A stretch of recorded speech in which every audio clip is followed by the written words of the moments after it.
Hey guys, welcome back to SmartStart University. This week I want to talk a little bit about leadership, particularly about how you cultivate and communicate your message when you're a leader. So yesterday, one of my good friends reached out to me and as a fellow speaker was asking me, hey, can you give me some feedback on the speech? I feel like it's good, but it could use a little bit and I want to give the best representation of this thing I was involved in. So she showed me the speech and she shared it with me.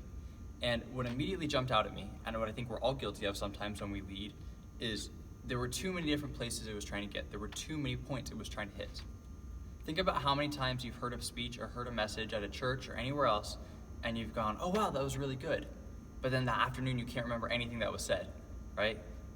That's kind of what was happening. There were so many points she was trying to make in this speech that it was really hard to have any one particular takeaway.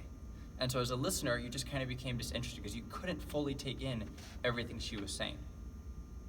So we worked on it a little bit. She adjusted really well and she had a brilliant idea.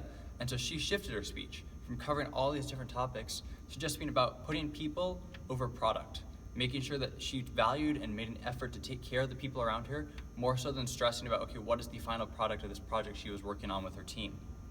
And the message was really clear, so much so that people actually were able to understand it, grasp it, and actually apply it to their lives, sort of being able to say, okay, how can I better value people in my life instead of focusing so much on final products? So that's just one example. I've noticed the same thing's been happening with SmartStart, that I haven't been clear on what message I'm giving, and I'm still developing some clarity myself on what that particular message is. But what I've realized is that your message being narrow, having one point is really important, right? The one point of this message is about, hey, if you're leading, if you're communicating something, have one specific thing you're talking about and don't expand too much beyond that. Because our brains are limited, there's only so much we can grasp, and we do much better with the story, like the one about my friend, than we will with a bunch of numbers about different events or different points that we'd like to make. So if you're a leader, you're probably passionate about something, it's probably why you're leading. Make sure when you communicate with a simple one-point focus. If you communicate too broadly, people won't remember anything, but if you communicate very narrow, focus on one point, people will grasp, internalize, and be able to better apply. So whatever you're leading, make that your goal for this week. Whenever you communicate with someone, whether it's leading a group, whether it's leading yourself, whether it's leading someone else, try to focus on one little thing, focus narrow. And by doing so, you'll be able to better achieve what you're trying to do or better communicate what you want others to do as well.